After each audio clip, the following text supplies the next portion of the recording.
You're listening to the Brian Keane Fitness Podcast, where Irish fitness entrepreneur Brian Keane answers your questions and interviews leaders in the world of fitness, health, mindset, and natural wellness. Come join the fun.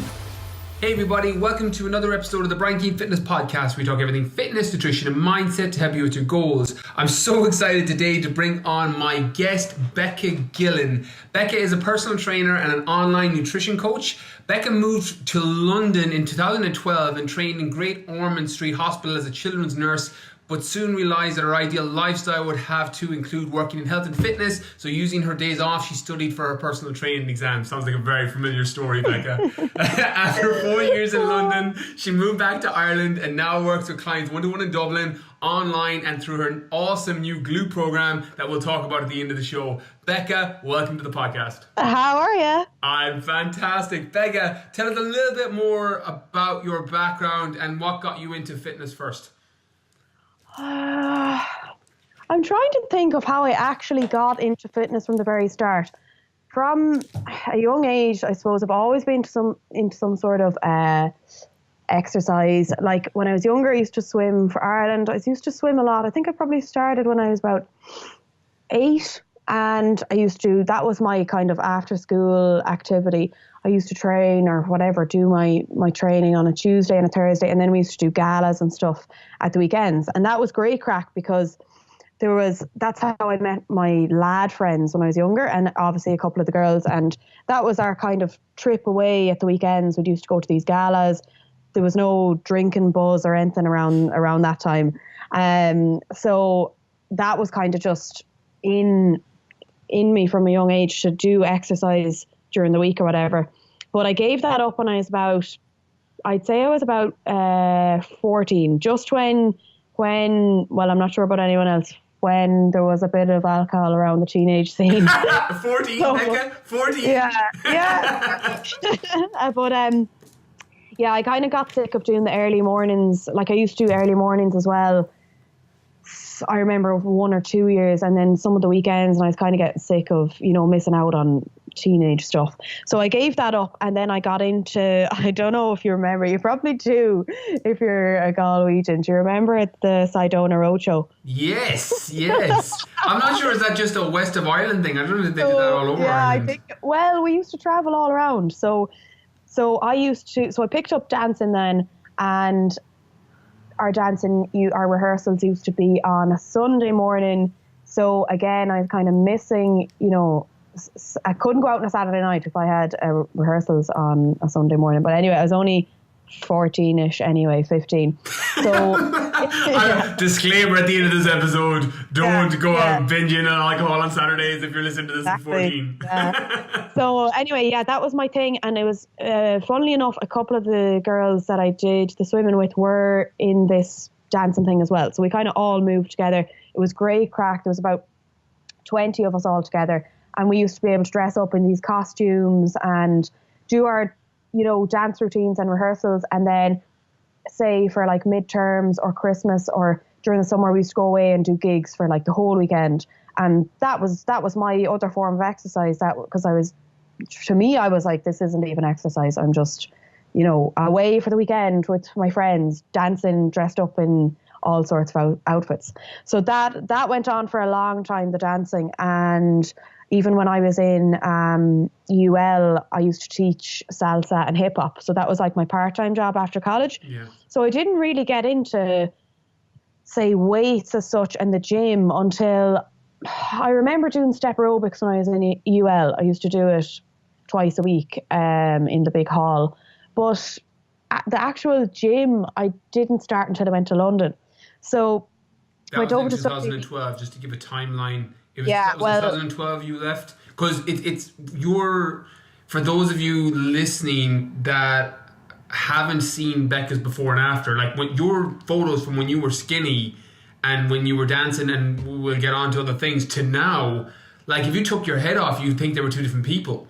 Like, but I suppose I was doing cardio. I was doing swimming and dancing. So there was no weights involved. I do have an athletic, like straight down, no curves. That's my natural shape. Which is the complete opposite to what you have now. Yeah. So, and like I used to eat a lot when I was younger, but I'd obviously just be burning it off with all the cardio or whatever. So that was dance. I was in UL from 2006 until 2010. And then moved back to Galway, didn't really know what I was going to do with my life, had a midlife crisis at probably 20. Standard. That just before that quarter midlife crisis. Yeah, exactly. So even then, when I moved back to Galway, I wasn't into the gym. I was just doing the dancing, teaching. And then the job I had in UL with the dancing and teaching dance and all that, I just got the same job back when I was in Galway because they had a crew in Galway as well. So that was grand. Was still doing that. And then I decided to move to London in 2012 to do the nursing. So was that to study? Was that as a job or is that to study nursing? Yeah, to study. So I'd just done the degree in UL. It wasn't for me. So I finished it or whatever, but, went to career guidance person. She said everything, all my results were all health care based, which is, when I look back now, it does, I can relate, but she picked the wrong choices for me. Yeah, so, well, you let her decide that route. Like the beauty of when you're at that age and you realize that someone's made a decision for you, it makes you really reflective on making decisions further down the line, which is clearly a reflection of where you're at now because you're doing what you love. And anyway, at the time, I just wanted a ticket out of Ireland because it was just depressing at the time. Galway was depressing. There was a lot of drugs around and I just didn't want to get into that scene. I was just, I was already, being honest, I was already underage drinking. I didn't want to get into anything else. Yeah. So anyways, went off to London, delighted with myself and started doing nursing. And then, I don't know, I just ended up joining one of the gyms there to do the classes and didn't have a clue really what I was doing. And with the nursing, you have night shifts. So I was probably only going 3 times a week to do classes or whatever. And then I just kind of got bored because it's the same thing every time. And then I got bored with London. I get bored very easily in general. So I decided, I had 5 weeks off in January and I decided I was going to go out to Australia to a couple of my friends that had, emigrated out there. And then went out there and I was staying with the lads and a few of the girls and they were all working full time. So I just joined Fitness First out there in Bondi and just started doing a couple of classes again. I remember doing body pump. And then that was the first time I did weights. The classes I did in London were all body attack and there was boxing and a couple other ones, but definitely no weights. Why did you keep gravitating? Do you know why you kept gravitating towards the more cardio-based training? Was there a reason for it? Was it because you felt comfortable doing it? Because you knew it? Did you like the cardio? Did you want that skinny look? Why did you keep gravitating towards that? It was nothing to do with about being skinny. I just missed that. I suppose I didn't know the difference between training weights and doing cardio. The aerobic feeling. Yeah. So, and I didn't know any different. I always, I just used to pick whatever suited my schedule. Yeah. And I just do that. So then anyway, headed off to Australia and I just saw these women in the studio with the body pump bar and I was like, okay, maybe I'll just try that. So then I just did that and then I just was like, oh my God, this is great. I remember the feeling of the DOMs. First time ever having DOMs and I was like, what the hell is this? Yeah, for anyone not familiar, delayed onset muscle soreness, like that feeling of just muscle soreness. So sorry, Becca, just to clarify that with anyone. Yeah.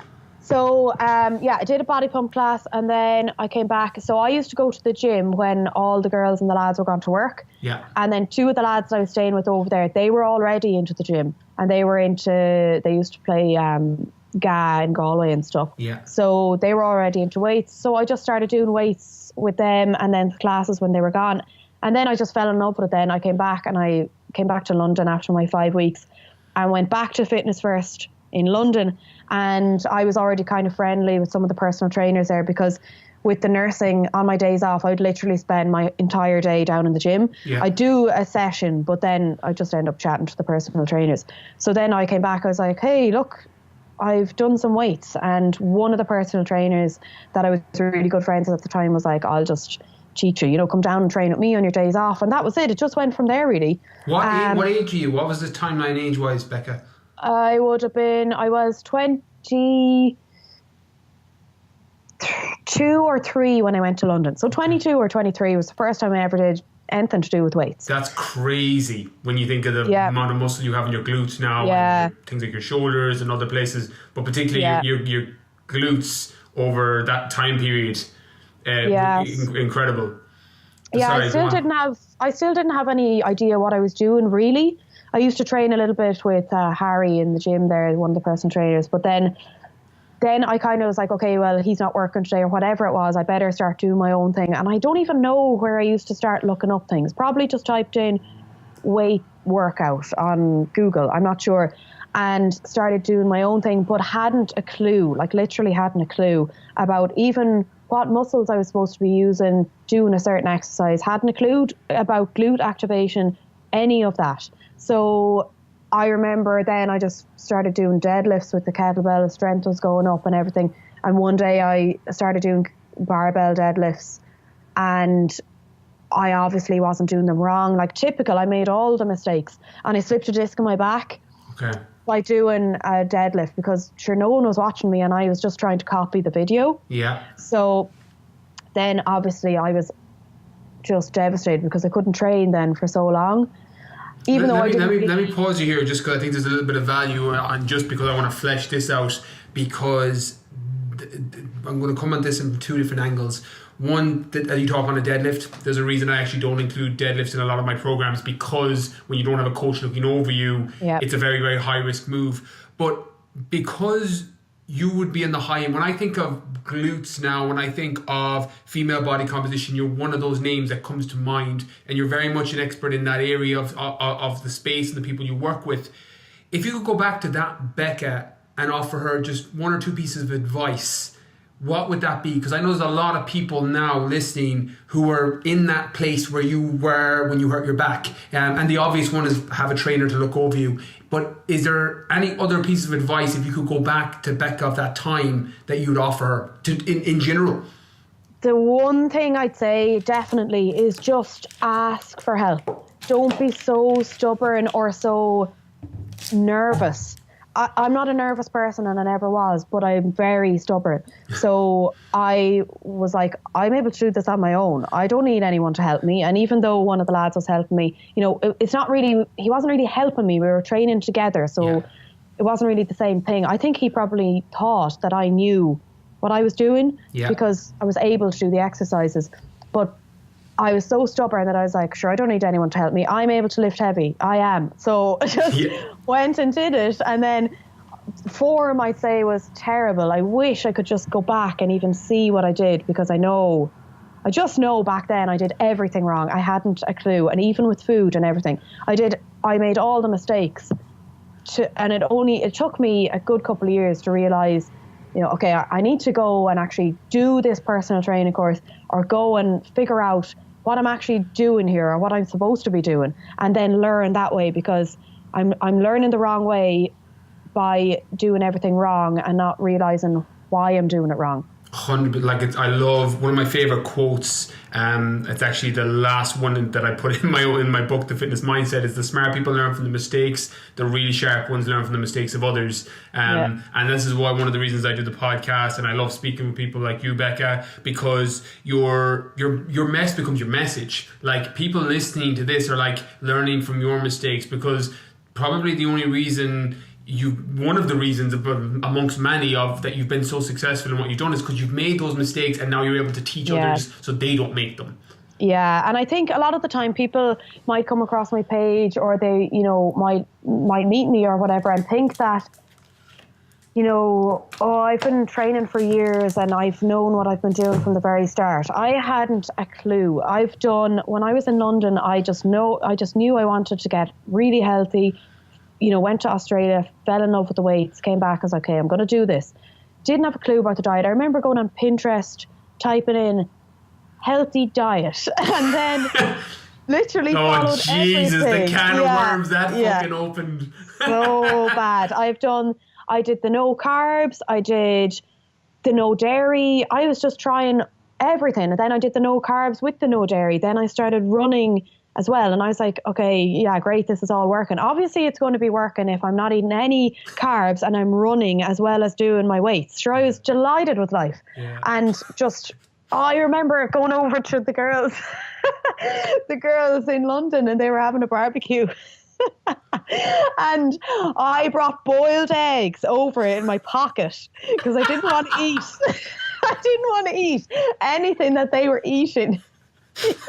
That's the secret. That's the secret. You heard it here first. Boiled eggs in the pocket. Oh my God. Becca, that's 100% going into the title of the fucking episode. No, I'm joking.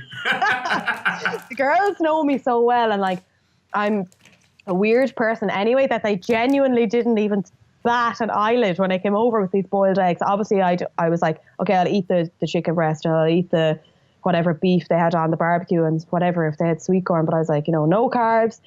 And I was off drink at the time as well, and just everything wrong. And it was only when I decided, okay, I need to go and actually do the personal training course, because I started to think then at that stage, okay, maybe this could be more than a hobby for me. Yeah. So, and at the same time, I decided I was going to do a bikini competition, because I was, again, got bored in the gym. I kind of knew all the weights, or, I thought I was like, well, where's the challenge? I know what I'm doing here. So obviously recovered after my disc injury and all that. Found Aisling on Instagram. I don't know if you know her, Healthy Little Lifter. Came across her Instagram. She had done a bikini competition, messaged her saying, oh my God, how do I get into this? I think I might want to do a bikini competition. Then she sent me on to Ashley, who I'm working with now. So like on the team for a job, but before I was a client. Decided I was going to do a bikini competition. He started going on about macros, calories. I hadn't a clue about macros and calories. I was just like, okay, no carbs and, eating protein and whatever. I didn't know what a macro was. I didn't know what a calorie was. Yeah. So he was like, okay, yeah, you're lean enough as it is. I'll have you ready in 12 weeks. This is, in the middle of all my Ibiza and Croatia plans for the summer. So I like the dedication and the work involved, I just thought, okay, I'll just do what he says, and then I can still do my holidays, drinking. It didn't even register in my head that alcohol has calories and I can't party and do my bikini competition. Yeah. So I decided anyway, signed up to do the personal training course, signed up to the online coaching, was given, the meal plan, the macros and the calories, the training, all that type of thing.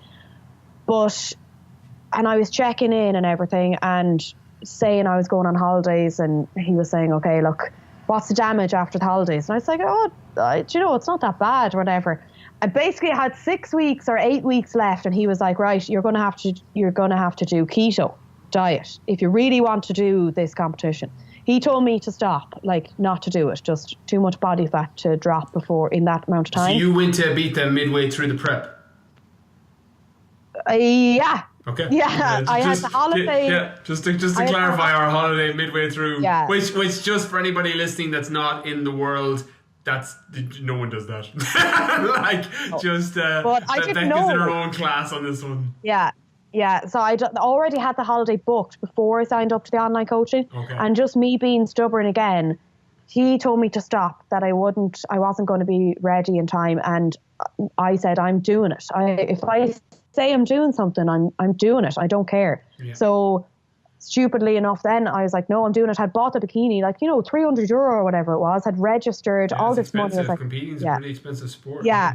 And at the time I was just going through a period where I was like, I don't think nursing is for me, after me already doing 4 years in UL, where I was like, I don't think this is for me. I was at that time again, and I was like, oh God, I just need an escape, and this competition and doing this personal training course was my escape. So I was doing it, because the other option was to drop out and just be even more miserable. So when you say escape, am I right in just my understanding, you mean in a positive sense? My coping strategy for stress. When you're not happy in a job, loved London, but just the environment I was in at work. I was working in the neonatal intensive care unit, Central London Hospital, just the workload and the stress is ridiculous. Yeah. So at the same time, during this prep, I was also on nights. So I was training after a night shift, going to bed, getting up, training again. Completely messes your circadian rhythm too, I would imagine, recovery and everything. Exactly. Yeah. So anyway, had to end up doing this ketogenic diet. Oh my God, if there's one piece of advice I give to anyone, it's just to not ever do a keto diet. I literally answered that as a question 2 weeks ago or last month on keto for fat loss. I'm like, by all means, do keto for, you know, if you want to run marathons and go into ketosis. It is not, there are so much easier ways to lose body fat. Becca, talk us through what was your time in keto like? Oh God, I just remember headaches. And what else do I remember about keto? See, I made so many mistakes. I was also doing intermittent fasting at the same time because I was doing nights. So I'd get up, have a bulletproof coffee, go down, train, come back. You know, I can't even remember the time periods, but I was doing intermittent fasting because I was on nights.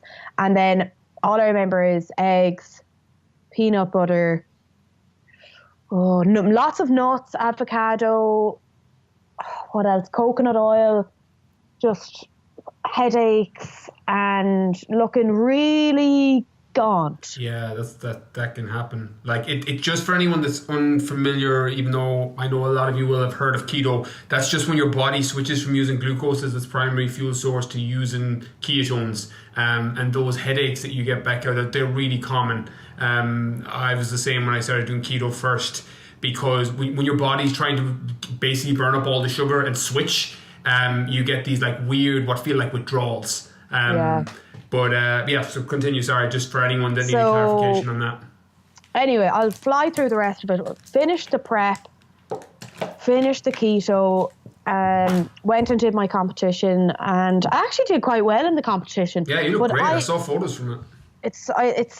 I had no muscle in the beginning, really. I only had been doing my body bump classes, whatever I'd been doing when I came back from Australia. So there was nothing really underneath to show off, really. Yeah. I was just lean. I had a little bit of shape, but not much. So after that, after my competition, I fell into real trouble with everything. Just even trying to have 2 tablespoons of oats or anything after my competition, I couldn't tolerate anything because I hadn't had dairy. Yeah. I hadn't had carbs, obviously no treats or anything like that, alcohol, just anything. So I couldn't even, my digestive system was so terrible. And so was my metabolism because I wasn't training 5 or 6 days a week like other people in prep would be. I was only doing 3 days because I was doing 13-hour shifts. Yeah, with the nursing. I had to do nearly double. I remember doing 2 hours on the Stairmaster, 1 hour on the Stairmaster, along with my weights. Just my metabolism was gone. Yeah. Like totally gone. I couldn't handle 1,500 calories and 25 grams carbs, which is, like an apple or a small bowl of oats. So it took me, I think, over a year to get back to normal food. And the most frustrating thing was all I wanted to do was get back to a normal diet, to be able to eat normal food again and normal calories, reduce my cardio. I just kept putting on body fat, loads of body fat, just terrible. In tears now at the fact that I couldn't even have some Greek yogurt because just my digestive system was gone and just kept putting on body fat. So I just got to I did my competition in November, kept trying to reverse out of the diet, like add a little bit of carbs, had the same online coach. And I think it was around, I kept going, and like the only thing that was working for me was to keep in the cardio all the time and just stay on 1,500 calories with about 50 grams of carbs, which is just nothing for a regular trainer. So terrible. And I was trying to study for this personal training thing as well, nothing going into my brain because I just had headaches all the time. And then I just got to the stage where I was like, I can't do this anymore. I can't diet anymore. I can't do this stupid Stairmaster anymore. I want to be able to go out and just eat a pizza. I don't want to be thinking about calories. I was actually getting fed up about tracking everything. You know, my nursing, my job, I was just like, I've had enough of everything. So then I just said all this to my coach at the time, and he was like, why don't you just do a lean gaining phase? Let's see what happens. You've been in a deficit now, you know, for this long. Let's just see what happens. And then I said, yeah, fine, whatever. I don't care if I end up fat. I just want to be able to eat food again and just like have a life, have a couple of drinks, you know, not be worrying about all the training or whatever, not be worrying about the food scales and measuring things and meal prep. I just wanted normality back for a little bit. Yeah. And then literally the minute I started increasing my food, reducing my cardio, actually having a couple of drinks myself, I thrived and I got leaner as the weeks went on then. Just adding more food, like obviously being careful, doing my measurements and stuff once every, say, 2 weeks. I wasn't as strict on it. And then just getting my strength back up again, and finally got my calories up to around 17 or 1800, which was for me I was just delighted with, because I could still, you know, eat what I wanted. Slowly introducing dairy back. I used to do it kind of every 2 or 3 days and then not have it again, just make sure I was able to tolerate it. Adding carbs, you know, just anyway, slowly increased it. Then started increasing, got it into a calorie surplus. And that's when I was like, okay, this is when I can start adding muscle. My strength is going up. And I didn't care anymore about, it wasn't ever really about what I looked like. It was more about going out with my friends, being able to eat what I wanted and not having to put in so much work in the gym. Yeah. And then at the same time, I realized how thin I looked on stage. So I was like, okay, I want to add a little bit more muscle. Maybe I'll do another competition again. I wanted to learn more about everything, because I'd done every single thing wrong over the last previous year or two before that. So I just wanted to see what could happen if I went the other way. Yeah. And it just kind of went from there then. Never did another competition after that. Never will. I'd love to be able to see what I'd look like if I was in that condition again, but I can't.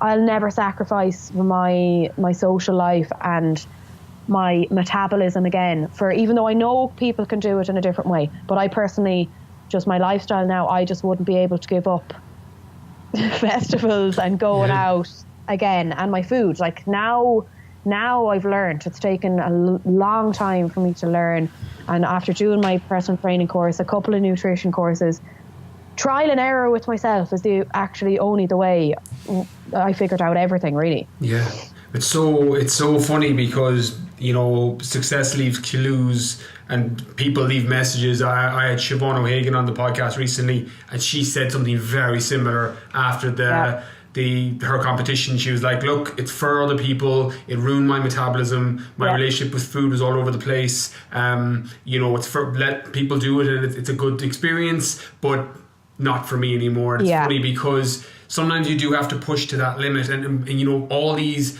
negative effects that can come from it, your down regulation of your ghrelin, your leptin, your hunger, satiation hormones, and for females it's even worse, because when you get to that level of body fat, your body thinks it's dying, and then it's super compensating elsewhere. Exactly. But it's crazy in terms of your approach to dieting now.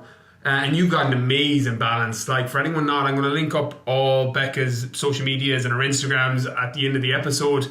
But you've got an amazing balance. Like, you travel, you go out with friends, you're in the gym, you're working. Like, you've got a super balance in terms of getting everything down for this stage in your life, in terms of priority. What does your nutrition look like now? What kind of strategy do you follow? So now, again, only through making so many mistakes. So at the moment, and look, I made a huge mistake again this year. Just so many changes. Like, so now I'm in Dublin. It was London. Now I'm back in Dublin. I quit nursing. That lifestyle, I loved nursing. I loved my speciality in the intensive care over there, but just the lifestyle and just the stress. It's just, I loved it, but even being back in Ireland is actually even worse here. Just the healthcare system here is even worse than it was. So I still do a bit of agency nursing, but I'll never go back full time, ever. Yeah. So came back here, decided going to give up everything in London, just take a risk, move back to Dublin, work in a gym, see what happens. And the change from my life, so I moved to Dublin in November last year. So it's really only been just over a year nearly. Yeah. So I decided at the end of summer last year, after, you know, I was dieting and stuff last year, I was going to do a lean gaining phase again because I wanted to gain a little bit more muscle. But the change in activities, when I first moved to Dublin, I was walking to work, I was teaching 4 or 5 classes a day, then I'd go to another gym and I'd do personal training clients there, and then I was training myself as well. Yeah. And then as I moved away from one gym, stopped with the classes and all that, activity levels are going down, got a car, then was only operating out of one gym, doing clients there, decided to go into lean gaining phase, calorie surplus, was doing really well for a couple of months. And then everything with the lack of activity, with the car, you know, using the car more, not teaching classes, increasing my food, the amount of body fat I put on over Christmas, because I was in a calorie surplus between November, December, January, compared to the last lean gaining phase I did, was ridiculous, because I was working obviously with online clients as well, sitting down a lot between clients. So the amount of body fat I put on between November and January was like, it's taking now forever to come off, because I'm going to have to do double the amount of work. So now I'm dieting after I've come back. The calories, was the surplus coming from clean calories or free meals, or how were your was the surplus? Just out of curiosity for your eating strategy. Well, I'd always do clean eating for me, you know, 100%. It just doesn't work. And I'm not sure if you know as well, I can't smell or taste anything. So to me, it doesn't matter really what I eat. I can eat 100% clean if I want. But I know from before, when I was able to smell and taste. You don't know this, no? You know, yeah. For those of you that are watching, Becca's obviously looking at my face from that reaction. Go into that before we continue. Why can't you smell or taste anything? So, Vegas 2014, went on a trip, went to a pool party, slipped on some water at, what was it called? Wet Republic in Vegas. Smacked the back of my head, and the girls were like, "Oh my God, are you okay?" And I was like, "Well, yeah, why? You know, dancing away." They were like, "You just fell like 8 foot off the back of the table." But obviously I'd walloped my head, so I didn't remember. So I went to the medical tent, no blood, no cuts, nothing. They're like, "You can go back in if you start to feel dizzy or anything, come back out." So, and I was a nurse anyway, so I was like, "No, I know I'm grand." So I was fine, went back in. Next morning, woke up with just 2 really swollen eyes and a sore head, but we were flying back to San Fran that next morning. So I was like, okay, this is really weird. Maybe I'm just really rattled hungover. Maybe, I don't know. So got back to San Fran, and me and the girls were really hungover. We're like, okay, let's do this challenge. We're going to order 1 takeaway each, and we'll all split it between 4 of us. So someone ordered Indian, someone ordered pizza, and I love garlic and garlic dip. So one of the girls was like, "You'll love this. It's like spicy, stingy garlic dip." So I ate a bit and was like, yeah, I can't taste anything. Fuck. So, yeah. And then I was like, Jesus, I'm really hungover. So then the next day. That is where your mind goes, in fairness. When you're like, oh, this is really sore. This isn't right. You're like, I'm hungover. That's fine. I didn't know what was going on. So then the next morning, got up, because I was kind of getting a bit of anxiety now. I was really a bit worried about myself. So got up. I remember I brought protein powder with me, and I had mixed it up into a milk to put on some cereal, and ate it. And I just was like, yeah, can't taste anything. Went in and woke up the girls. It's like, what's going on? Like, this is really weird. So anyway, as the days went on, nothing came back. So I ended up going back to London, because I was just on a holiday, and left it a week or 2, because I was kind of getting a bit terrified that maybe I'd done something to my head. So, you know, my vision was fine, my memory, everything. Anyways, went to the doctor. He looked up my nose and my ears, everything. And he sent me for an MRI. And they were like, there's nothing there. You've just knocked your head so hard that whatever your olfactory nerves are gone. So Jesus. yeah, and that was 2014. And they said to me, if it doesn't come back after 6 months, it's never going to come back.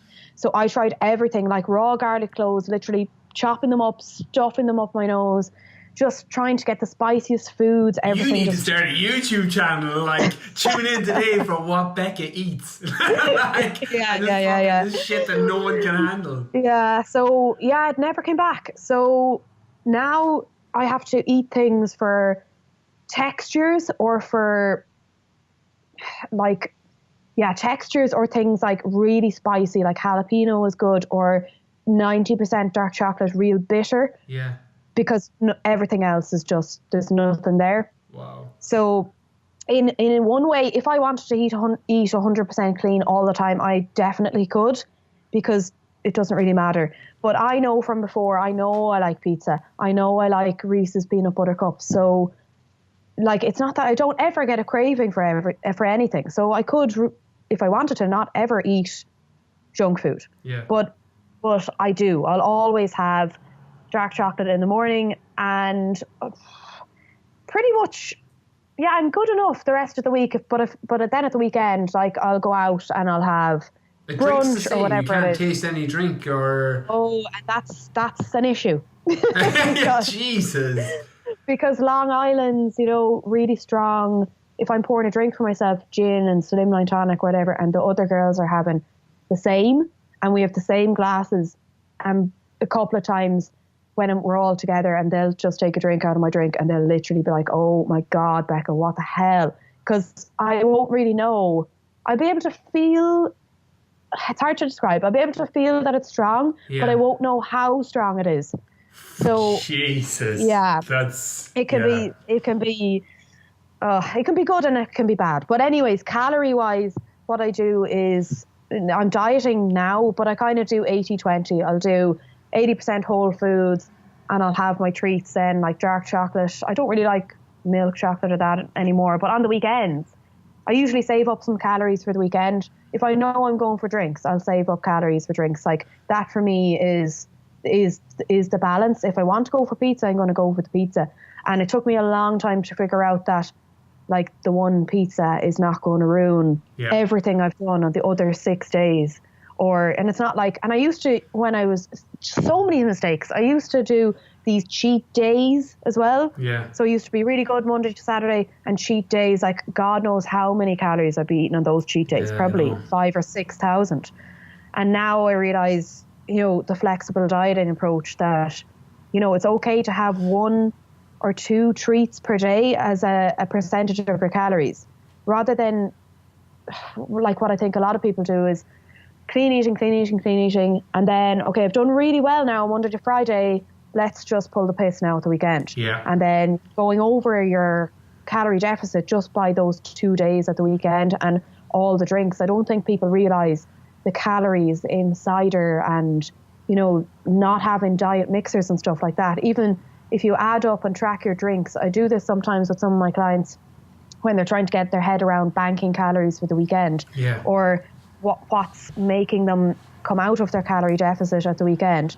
Just track your drinks and your food on the weekend once for 1 weekend, and see how many calories roughly. I know it's hard to estimate brunch and all that, but even if you just do your drinks, and if you're getting a Domino's or something, there's macros and calories on the Domino's. Put in the Domino's and put it in your drinks, and see, you'll really quickly figure out why you're not losing any body fat, even though you're doing, restricting yourself Monday to Friday. But really good point. A lot of people have issues with that, where they it's nearly like what I found, and again, I've done this myself, the cognitive dissonance of, just you block it out, the weekend doesn't count. Which is fine, but if you come back and wonder why you aren't where you want to be, then it's a problem. It needs to be factored in. A problem doesn't not become a problem just because you don't pay attention to it. But it's a really good point. I've like what you said there. That's a great take home for anybody listening that is in that place where they live it Monday to Friday, and they are still not fully happy with where they're at, and they go off weekends just for one weekend. Just track it. That's great advice, Becca. Yeah, and even like, you know, we need to kind of think about if you are say binging at the weekends, you know, going hell for leather, getting everything in sight, all junk food, no health food at all, loads of drinks. Is that the reason why you're doing that at the weekend? Because you're literally having water and salads Monday to Friday. Yeah. So sometimes, well, a lot of the time, that's the reason. You get to Friday, woo, I've had my leaves and my sparkling water for the week, so now I can eat whatever I want. Yeah. It's so true. Like, as you said, it's everything you do, it's so important to work it backwards, because if you're eating leaves and sparkling water Monday to Friday and you're binging at weekends, then that system, and that's happening over and over again, and you're not responding, that system's not working for you. Yeah. You know, and that may not be as extreme, that could be completely relative. And that 80-20 approach that you follow can work so well for people. It's personality type dependent. You know, I personally work better off super strict for 6 weeks and then super lenient for a couple of weeks. My personality type lends to that. But majority of people, I would say your 80-90% of people are better with that 80-20 approach, because it just keeps you on track consistently over time. And the best nutritional plan is the one that you can follow consistently, that's in alignment with your goals. Yeah, exactly. And everyone is different, but majority of my clients now, they have come from the background where they just, their mindset is they're not allowed any treats ever. They're not allowed to enjoy anything. Yeah. And, you know, don't even think about, you know, going out for a meal, or, you know, what are they going to do at a party? You know, bring your boiled eggs like me.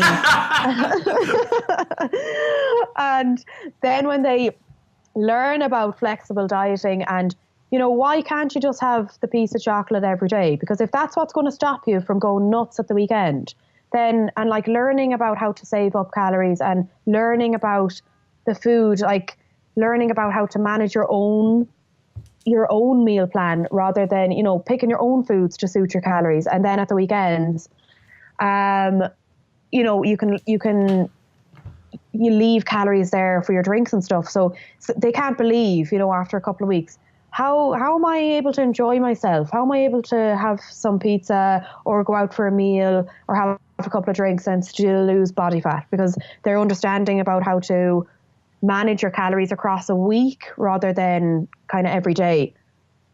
Yeah, I really like that approach. I've never heard the term banking calories for the weekend. I actually just made a note of that. I think it's a really good approach for people. Give me an example of that. How would that look for somebody, either a client you work with or yourself? Give me an example of how that would look. Yeah, I'll do myself. So my calories at the moment, I'm roughly tracking, they'd be about 2,000. I could probably get away with a bit more, but after the holidays now, I'm just kind of want to reel it in. So say you're on 2,000 calories a day. Macros are going to vary for each person because of their, you know, whatever protein, depending on their body composition, their weight, all that type of thing. So, and how much they're training, everything. But calorie wise, if I'm on 2,000 calories over, you know, a day, so I don't have any events on this week, so I'll eat 2,000 calories a day every day, training or a non-training day. That's just the way I work. I've never done rest day calories or training day calories. It's just too much faffing about for me. I'd rather just stick to the same. Yeah. And I can alter then my fats and my carbs if I want or whatever. Smart. Yeah, clever. So then let's say, for example, next weekend I want to go out, or there's a meal or a party or something. I want to keep some calories for my gin and tonics or my meal out, or both, or whatever it is. Roughly estimate how many gin and tonics you're going to have. Or what I do is, I don't know if everyone here is listening is Irish, but I'll put in a naggin of gin, which is a small. I actually don't know the measurement amount for anyone in the UK. I know I have a lot of people from the UK and Canada and Australia that listen, but it's a measurement of alcohol. Yeah, 200 mils, I think. Okay. So probably about 5 or 6 drinks, which is what someone would be having if they go out for a bar. It depends. I pick gin because there's less calories and I like it. So, okay, I know I'm going to be having 5 or 6 drinks or my nagging of gin or whatever, and maybe a meal out. So I want to save up maybe 1,000 calories. I want to save up 1,000 calories so that I'm not having my 2,000 calories every day next week, and then I have all my drinks. What if I have 2 or 3 more drinks than I expected? Or maybe I had a starter and the main course, so there's going to be extra calories going in there. I don't want to end up going over my allowance. So what I do is I'll take off some calories during the week to make up for that. So maybe I'll start on the Saturday or the Sunday of that weekend. I'm not going out. So say this weekend I won't be out, so there's no need to save up anything. Maybe I take off 100 calories a day every day from Saturday or from Friday. And then that means that I've 900 or 1,000 calories to work with on the Saturday. Yeah. So those drinks that I'm going to have, there's no need to feel guilty about them because the allowance is there and they're accounted for. So I'm not going to be going over my calorie deficit. I'm still going to be in a deficit. Even, I might be, need to drink loads of water on the Sunday or whatever. I'll still train that day. Yeah. I won't change anything with my training. And then you just go back to normal on the Monday then, because you haven't gone over anything. You've just varied the calories over the week, over 7 days, rather than going, okay, 2,000 calories every day, 2,000 calories every day. What if I'm not hungry enough to have 2,000 calories that day? Or what if I'm really hungry one day and I go over by 200 calories? You just take them off later in the week. Yeah. Not huge amounts, but 100 calories, taking off 100 calories a day from your food plan is not a lot. It's nothing. It's a tablespoon of peanut butter, or you can, whatever you want. So that's how I do mine. And it just varies. One weekend I might be out, one weekend I might not. It could be a two-day weekend, so I might keep 500 calories for each day. If I've a mad weekend coming up and it's a big festival or something, usually I don't keep any because I dance so much that I've actually burnt it all off. So it varies. Everyone is different. So just whatever works for you. But that usually is the best way with my clients because they're young and they still want to be able to go out. They don't want to have to think about dieting as like torture. It's like you can still go out, obviously not on the absolute sauce every single weekend, and you're going to struggle if you drink pints and stuff like that, or if you're a Guinness drinker or stuff like that, cocktails. But you can do both. And again, the same thing, I've only figured that out by not having a social life for probably 6 months and being like, I can't do this anymore. I need to be able to figure it out, like what works well. And if that means, not doing so much training and not cutting my calories so low that I mightn't be as lean as I'd like, I don't mind having, a small bit more body fat and having a life with it as well. 100%. Well, that, as you said, it's that balance is absolutely crucial. If that's what's keeping you motivated consistently, because, at the end of the day, it's great to be super lean and look the way you want to look. But if you can't have any balance with your friends or family or whatever it is, then really what's the point? You've got to weigh that up. I love it. Becca, I have a couple of rapid fire questions I'm going to throw at you, and then we're going to go a little bit into your new glute program, which I want to flesh out and talk a little bit about.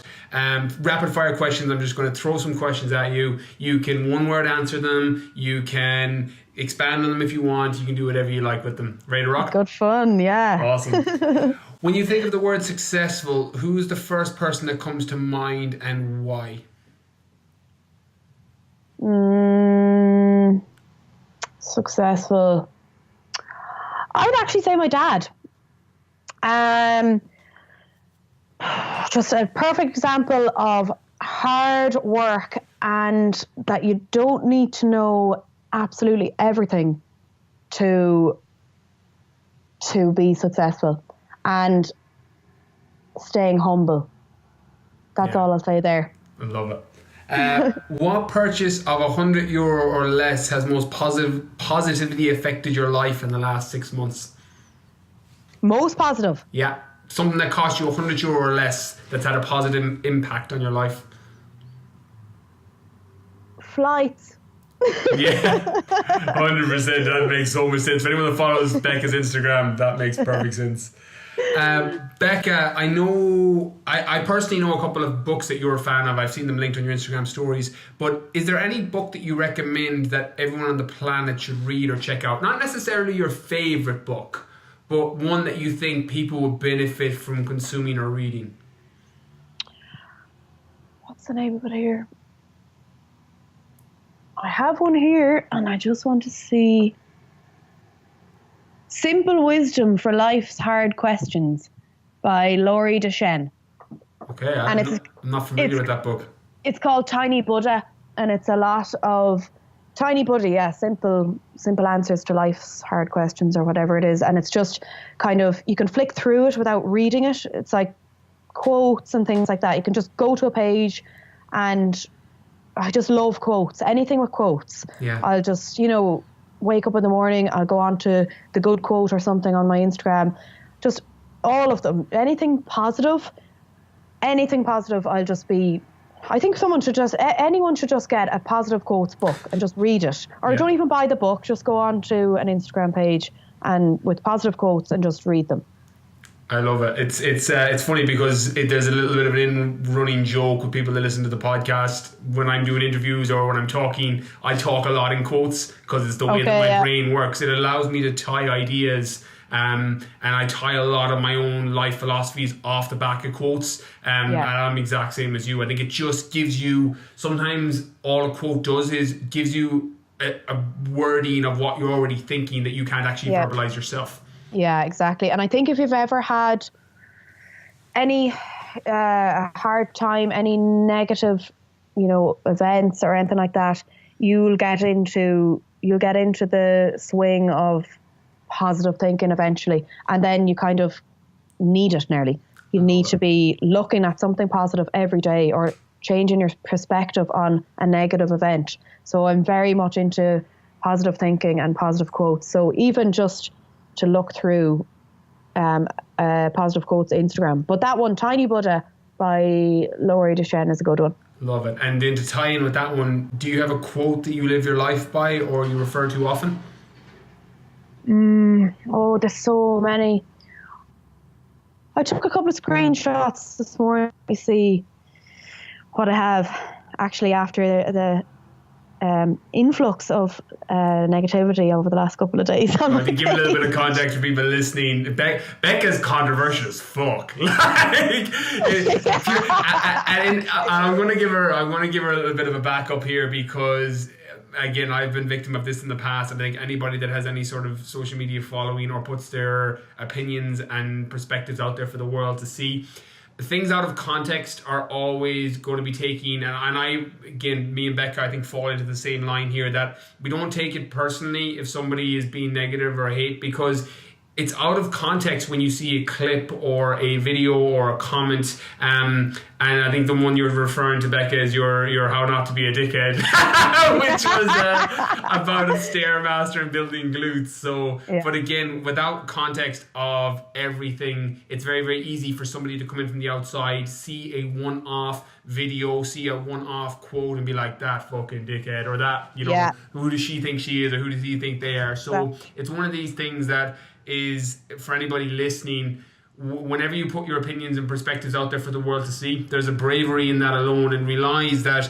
firstly, everything's only an opinion and perspective of that moment in time, and it's also only an opinion and perspective of that particular context of clip that they've seen. So always be aware that the reason the Becca Gillens of the world have been able to build up their 30,000 plus followers on Instagram and on all the others channels is because of not being afraid to post up things that people will take out of context, because you have to remember there is an availability bias of the people that are being negative. That's what we bring to the forefront of our mind, even though there was 90% of people or 95% of people either found it funny or got benefit from it. Yeah. The 5% that didn't are the ones that are verbal, and then we have this availability cognitive bias, and that's what pops to our mind. So always be aware of that anytime you put anything out there. So just to give Becca a bit of backup on that one.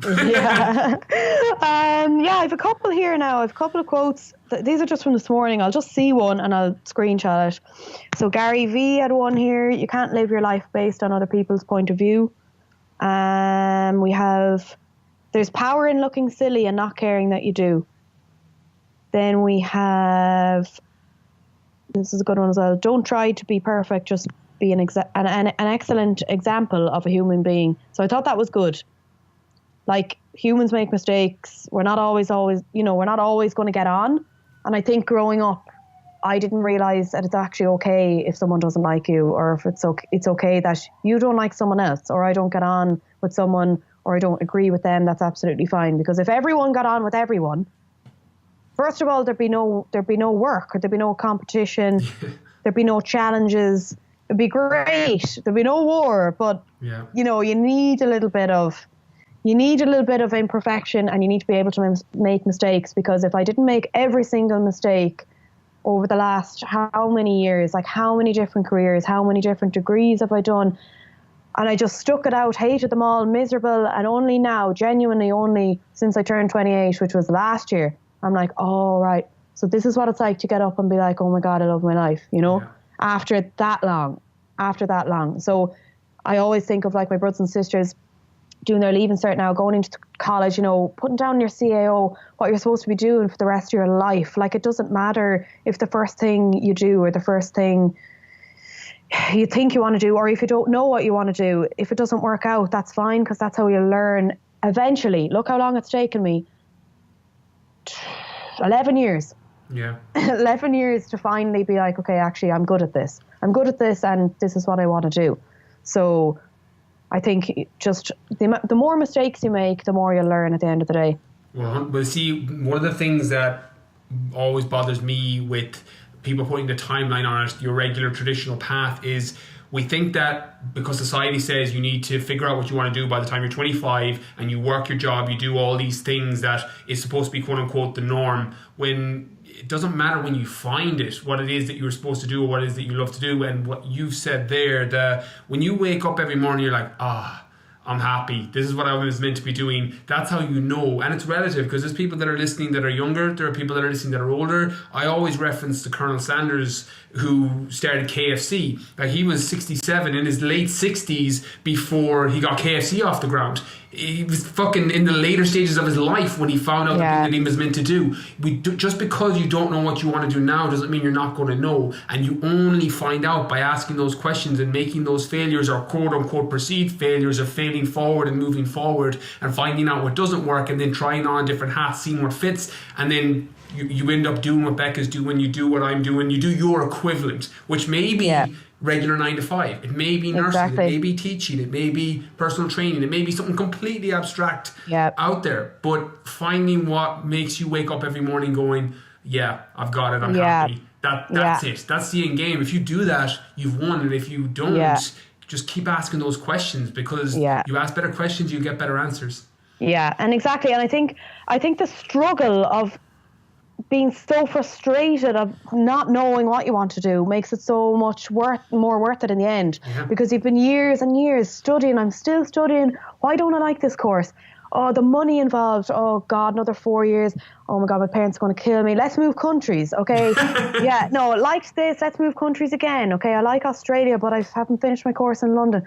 Oh, I'll have to come back. Okay, back to London. No, I really want to do the gym thing. Okay, finish the nursing, come back to Dublin. Okay, gym. Okay, I'll go out to Bali. Really like Bali. I don't know if I'm ready to stay in Dublin, but I still like doing what I'm doing. And the beauty of it is, Becca, you're only on chapter 28 or whatever it is. There's still a lot more to go. So I'm interested to find more about it as we go along. Becca, this has been amazing. Thank you so much. I'm going to link up everything in the show notes where people can find you. But just before we finish, can you tell, because I know a lot of girls, I've got about a 50-50 audience on the podcast. For any girls that are looking to build their glutes, your new glute program looks great. Tell us a little bit of snapshot about that, and then tell us where is the best place for people to find out more information about you. Okay, so myself and Sarah Maloney, I'm sure anyone that finds me on my Instagram, she's nearly in all my posts. We decided when we started meeting up training together, when we were still the weirdos that, did macros and fitness in Dublin, decided to meet up together, training, ended up being friends.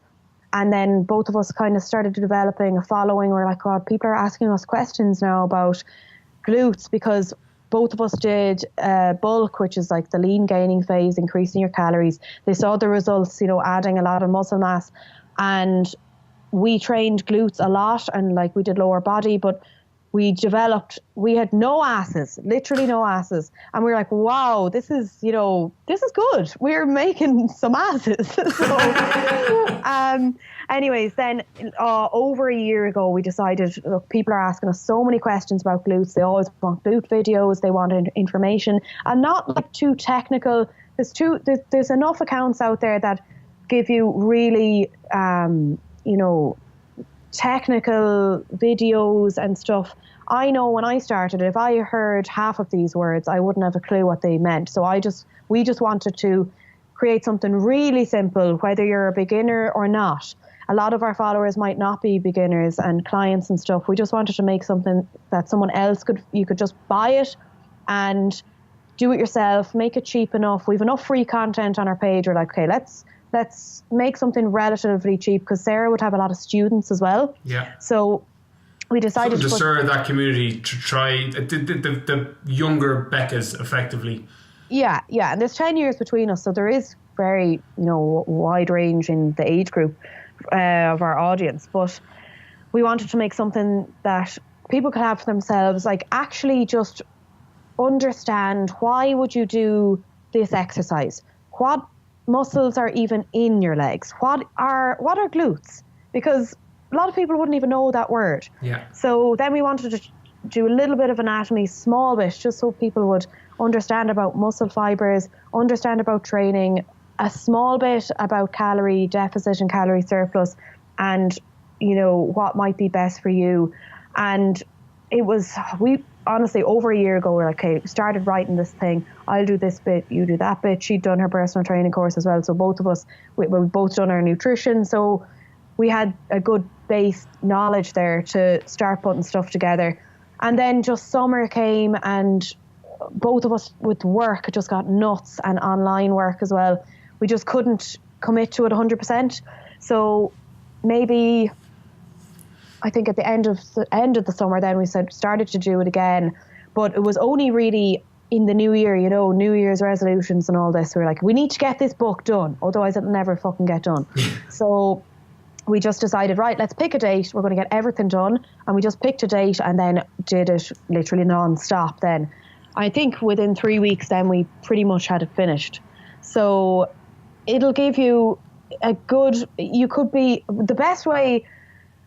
What I wanted was for my mum that knows not much about glutes, like she goes to the gym or whatever. I wanted to give my mum the book, read it. Do you understand it? Would you be able to use it in the gym? Yeah, they always say that you should be able, whatever you create, a third grade or a third class student should be able to understand it. Yeah, exactly. Because it's going to be the majority of, what percentage of people are, advanced trainers, like not many. Most people are just starting off, or they might be doing classes or whatever it is, but want to go that extra mile, want to actually build.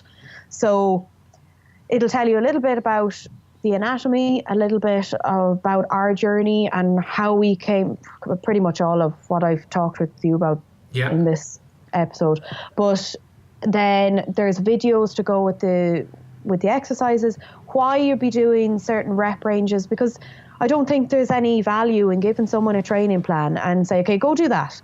And they're like, okay, I'm doing that. But they don't understand why they might be doing certain reps, or what's an isolation exercise, what's a compound exercise, just all that type of thing. And then a lot about glute activation, because it's so important if you're trying to train glutes. If you don't do glute activation, the weight isn't even going to go in there. Yeah. So you might be working really hard, eating right and eating what you're supposed to be eating, but you're not actually activating the glutes. The load isn't even going in there, so the weight isn't actually going in. You're not going to be able to grow anything. And most of the weight, mind muscle connection, glute activation is huge for developing. Yeah, so all of that is in there, and a little bit about nutrition, and it's really basic. We'll probably do a volume 2, to be honest, because we've got such a good response to it. But where's the best place to find it, Becca? So there's a link in my bio on my Instagram. Brilliant. And it just says glute guide available now, and 2 arrows down. There was a lot more on my page for the launch week, but now it's just it's there on my bio, so you'll be able to see the link, or they can send me a message or something if they can't find it. Yeah, and I'll try and link everything up in the show notes as well. In terms of finding you in general, where are you most active? Where's the best place for people to find out more about you in general? Instagram, at Becca Gillen. I do have a Facebook, but it's more for our Facebook group, our Facebook members, group coaching, that type of thing. I'm not very active on Facebook. I should really, but there's just so many different platforms. Snapchat is my own personal Snapchat, so yeah, I'm not very active on there. But there's a big difference between my Instagram stories and my Snapchat stories. Okay, so Instagram stories are the way to go. Yeah, Instagram, and that's it really. Instagram's my main one. Amazing. Becca, thank you so much. This was awesome. I'm going to be reusing that banking calories going forward, and I'll quote you when I do. So a massive thank you again. Thanks so much for having me. Real soon.